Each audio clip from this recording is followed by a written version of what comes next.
حج کا بنیادی مقصد رضائے الہی کا حصول ہے۔ حج کا دوسرا مقصد جس کے لیے حج کیا جاتا ہے، ہمیں ہمارے ماضی سے جوڑا گیا ہے۔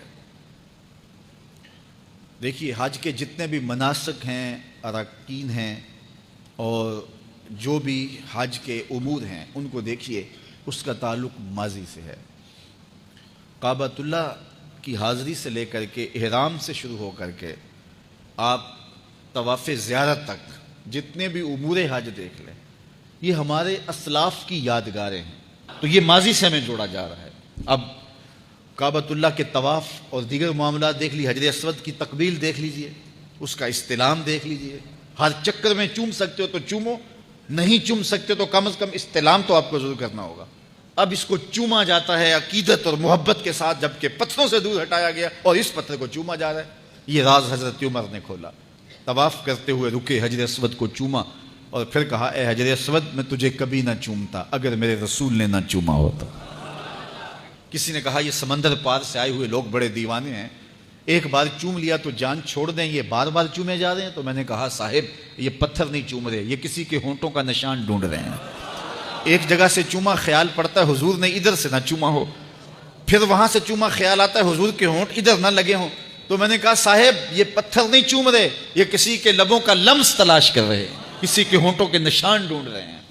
اچھا، یہ بھی پتھر آگے آئیں، مقام ابراہیم پہ یہ بھی پتھر، فرمایا گیا یہ جنت کے یاقوتی پتھر ہیں اور ان کی روشنی بجھا دی گئی ہے، اور اگر ان کی روشنی باقی رہتی تو شرق سے لے کر غرب تک روشنی ہی روشنی ہوتی، اتنا اجالا تھا ان میں۔ اور یہ حجر اسود کے بارے میں روایت ہے کہ اس کو قیامت کے دن 2 ہونٹ اور زبان دی جائے گی، جس نے چوما قیامت کے دن رب سے اس کی بخشش کی سفارش کرے گا، اس کی شفاعت کرے گا۔ اب یہ آ گیا مقام ابراہیم، اللہ کے گھر کا طواف کر کے 7 چکر کاٹ کے اب کہا، یہاں 2 رکعتیں پڑھو۔ یا اللہ، تیرے گھر کا طواف ہو گیا، اب کسر تو کوئی نہیں رہ گئی۔ کہا، نہیں، اگر محبت کی بولی جانتے ہو تو اپنے ڈیرے سے یار کا ڈیرا اچھا لگتا ہے، اتنی دیر تک تمہارا طواف نہیں مانوں گا جب تک وہاں پیشانی نہیں رگڑو گے جہاں میرے یار کے قدم آئے ہیں۔ اب وہاں 2 رکعت پڑھنی ہوتی ہے یہ بھی پتھر ہے، وہ بھی پتھر۔ یہاں خلیل اللہ کے قدم لگے تو کہا، 2 رکعتیں یہاں بھی تم نے پڑھنی ہوگی، پیشانی یہاں بھی رگڑنی ہوگی۔ اب اس سے پیچھے آئیں گے تو چاہے زمزم ہے، مائے زمزم کو پینا شفا بھی ہے، دوا بھی ہے، غذا بھی ہے، بلکہ فرمایا مائے زمزم کو دیکھنا بھی عبادت ہے۔ مائے زمزم ایسا پانی ہے کہ جس نیت سے پیو وہ نیت پوری ہوگی، بیماری ہے شفا ہوگی، مرض ہے دور ہوگی، دکھ ہے ختم ہوگا، گناہ ہے مٹ جائیں گے۔ علم نافع کی نیت کرو، رزق واسع کی نیت کرو، صحت تندرستی کی نیت کرو۔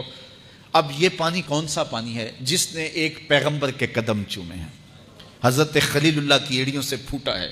اچھا، ہر پانی بیٹھ کے پئیں، لیکن اس پانی کا پروٹوکول ہے، اعزاز ہے کہ اس کو کھڑے ہو کے پئیں۔ تو یہ بھی ایک نسبت تھی جس کا احترام اور ماضی سے جوڑنے کا ہمیں اہتمام کیا گیا۔ اب آگے چلے جائیے، صفا و مروہ، یہ بھی یادداشتیں حضرت ہاجرہ بھاگی ہیں نا، دوڑی ہیں یہاں، تو اللہ نے اس یادگار کو قائم کر دیا۔ پورا حج دیکھ لیں، آپ کو ایسا ہی ملے گا، پورا حج ایسا ملے گا۔ اب صفا سے مروہ، مروہ سے صفا، صفا سے مروہ، بچے بھی دوڑ رہے ہیں، بوڑھے بھی دوڑ رہے ہیں، جوان بھی دوڑ رہے ہیں۔ سیدہ ہاجرہ تو پانی کے لیے دوڑی تھی، حاجی کی بغل میں پانی کی بوتل ہوتی ہے، پھر بھی دوڑ رہا ہے، جگہ جگہ پانی کے کولر نصب ہیں، پھر بھی دوڑ رہا ہے۔ مالک، کیا رنگ ہیں تیری قدرتوں کے! یہ دوڑنا بھی کوئی عبادت ہے؟ نہ انہوں نے دوڑ کے کچھ حاصل کرنا ہے، نہ دوڑ کے کوئی چیز لینے جا رہے ہیں۔ بچے بھی، بوڑھے بھی، جوان بھی، عورتیں بھی، مرد بھی، کچ کلا بھی، شہنشاہ بھی، بادشاہ بھی۔ مالک، کیا ماجرا ہے؟ یہ دوڑنا بھی کوئی عبادت ہے؟ کہا، ہاجرہ، جن راہوں پہ تو دوڑی تھی، میں پروٹوکول اعزاز دیتا ہوں، قیامت تک ان راہوں پہ نبی بھی دوڑتے رہے، ولی بھی دوڑتے رہے، امام بھی دوڑتے رہے، اور ان راہوں پہ بادشاہ بھی دوڑیں گے، کج کلا بھی دوڑیں گے۔ ان گزرگاہوں کو جلوہ گاہ بنا دوں گا جہاں تیرے قدم لگے۔ اللہ اکبر، کیا رنگ ہیں! تو وہاں ایک دوڑ لگی ہوئی ہے۔ تو یہ اس ماضی سے ہمیں جوڑا جا رہا ہے۔ اب احرام دیکھ لیجئے، یہ لباس بھی یادگار ہے۔ وقوف عرفہ دیکھ لیجئے، یہ حضرت آدم اور حضرت حوا کی ملاقات کا مقام ہے۔ کہا، یہاں تمہارے باپ کی توبہ قبول ہوئی تھی، تم بھی یہاں کھڑے ہو کے رب سے لمبی دعائیں مانگو، جو دعائیں مانگو وہ دعائیں مستجاب ہوتی ہیں۔